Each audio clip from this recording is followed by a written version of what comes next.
Hello lovers of the world, this is Cinta speaking. Welcome back to my channel, and welcome to my very first episode of Music of the Month.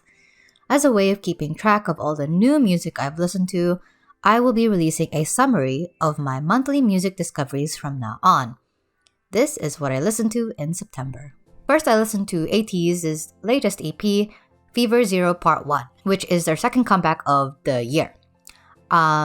I accidentally ended up writing a review for this because I found that I had a lot more to say about it, so I kind of recommend just listening to that when I eventually release it, which hopefully will be soon, considering I have a lot of things to do. My favorite track is Fever, but special shout out to Inception, the title track, for having a very mind-blowing first impression. I really liked that dance break. I thought it was really cool. Next, I listened to The Other Side by Eric Nam, his latest EP, which I thought was very fun and enjoyable. I started listening to Eric Nam's podcasts last month, and that was the reason why I decided to give his latest EP a listen. I'm not usually someone who keeps up with Eric Nam's music, but he has such a great personality. Following up on him pays off because his voice is so unique, and it just radiates so much good vibes. It seems like he can somehow carry this kind and gentle persona into his way of singing. His voice is also very pop, in the sense that it's very, bright and infectiously positive. So likewise, his voice suits infectiously bright and positive songs as well. I do think that the B-sides are better than the title track. I didn't really like Paradise because I wasn't a fan of the instrumental post-chorus. But I mean, it's a very high energy song, which allowed for him to actually do a dance choreography to it, which I think was really cool. The B-sides, though, are a lot more fascinating to me. How You Been borrows some Troye Sivan influences, which I can appreciate, and Down For You makes for a great house-inspired subtle club song. I would have actually preferred to hear Down For You as a title track, just because it would have stood out from the other summer vibe songs that were coming out in the same time that this came out. So yeah, in that way, that Down For You is my favorite track, but special mention to Trouble With You for serving that sweet summer pop realness. Speaking of Troye Sivan, I listened to his latest EP, In a Dream. So I ended up actually making a review for this too because I didn't realize I had so many thoughts about it. But I will say this, it's a very mature and complex project. The most mature and most complex I've ever heard from Troye Sivan, which I guess necessitated the need for its own video. So I guess just wait for the review for that, hopefully soon. I know I keep promising you guys wait for the review. I have a bunch of reviews in the backlog, but my schedule keeps changing, so we'll see. Next, I listened to Sensuous, which is an EP by SF9, and this was actually released in 2018, unlike the previous albums I've listed off from this list.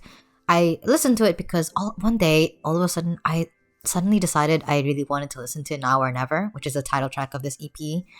And I was like, well, since I'm here, I might as well listen to the whole thing. And, it's nice. I think the best song is Now or Never, and it's my favorite track of the EP because I'm a really big fan of that disco house-inspired chorus. Different, which is the next song, is a bit overloaded sonically for me, but I guess that's what makes you want to keep coming back for more to figure out what actually is going on here. There's so many layers, but anyway. Photograph makes for an excellent club track, and then the EP kind of ends on a weak note with Shadow.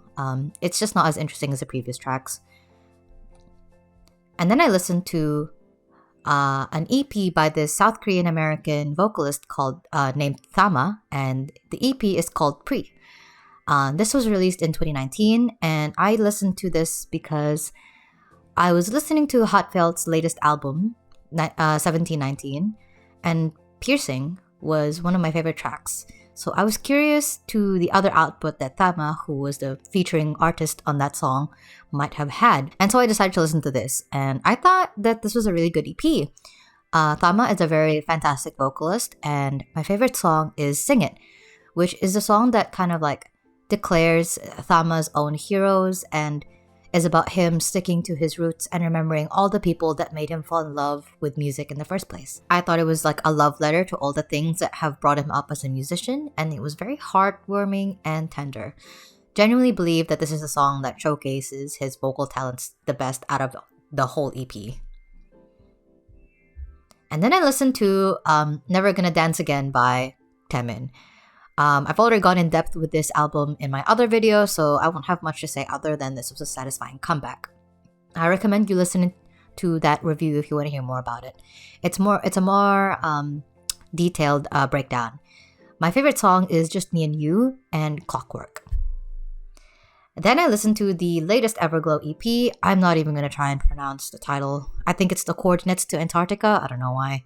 I don't keep up with Everglow's concepts, but I do keep up with their music, and they never disappoint. I really like their output lately. I think they're doing really great, and they did not disappoint me with this latest comeback. I did not expect them to go down the synthwave path though. La Di Da is gorgeously glossy and incredibly cinematic. It's a great title track, and I love the choreography. Untouchable, I found the chorus a little lackluster, and the vocal performances of Shiyeon and Mia are a touch too nasally for me to enjoy, but the rest of the song is beautiful and addicting. I was originally obsessed with No Good Reason, which is basically a carbon copy of their 2019 B-side Hush. This isn't that surprising considering that both songs are from the same producers. I would have been angrier at its blatant self-plagiarism if I didn't like both songs, but in this case I do. At first I thought I liked this song more than Hush, but now I actually think Hush is a better version of the same song. That makes sense. And then, similar to Player from their last EP, I think that Good Boy could have easily been released by a boy group, but the fact that it was released by a girl group makes the song much more compelling. I guess something about it just seems a lot more masculine when you think about it. Maybe it's I don't really see a lot of girl groups doing that, like whisper rapping, must be a good boy, must be a good boy, you know? But I can name like 3 boy groups off the top of my head who have done similar things in their songs. So I guess that's what kind of clued me in. I guess it's kind of like a, what's the word? Like a code signifier of like, this is a boy group, but to hear it with feminine voices is a lot more interesting, a lot more, I guess, fascinating to hear. I guess it's a lot more unique as well, because like I said, you don't really see a lot of their peers, their girl group peers doing the same thing. Even though this EP was short, all the songs really hit the spot and really makes me look forward to their hopefully eventual full album. My favorite track is La Di Da. Unlike Dun Dun, where Mia had an unfair, disproportionate amount of lines, La Di Da really allows all the girls to shine. It's difficult to really pinpoint a part and say that this is the highlight of the song, or even point to a girl and say that she really outshone everyone, because all the girls here really turned it up. Every time a member does her part, she becomes the moment. She's an icon, she's a legend, and she is the moment. Now come on now. This is a prime example of a song that makes the most of their members' abilities, although I would say that Yerin could have used more lines, maybe. So this is probably prime candidate for best K-pop release of the year. Then I listened to The Book of Us, Demon by Day6. Here's some backstory on my relationship with Day6. So they debuted around the same time as I got into K-pop, so I knew of them and I really loved their debut EP back then. However, I got discouraged from following up on being their fan after one of their members left, and I never really picked back up on them despite hearing lots of good reviews on their music. Book of Us Demon is the first time I've listened to a Day6 project since their debut EP, and now that I've actually listened to them again, I feel really foolish for ignoring them for so long. The album is so good. Zombie made for a really attention-grabbing title track and was a very apt for the year of 2020. And the rest of the album follows suit in terms of quality. It's a very good rock album. My favorite track is Afraid and Zombie. Probably gonna end up in my songs list, but we'll see. And then I listened to Because I Love You by Yoo Jaeha. So this was released in the 80s? Yeah. I listened to this purely because of this video by DKDKTV. And as someone who wants to expand their knowledge of Korean music, I watched it, and to our K-pop ears, it's a pretty basic ballad album. But that's because this album is the reason why so many ballads sound like this now. At least according to DK TV. I think you should go and listen to their video to see what I'm talking about. But yeah, this album may not be for everyone because Yoo Jaeha does not have the best voice.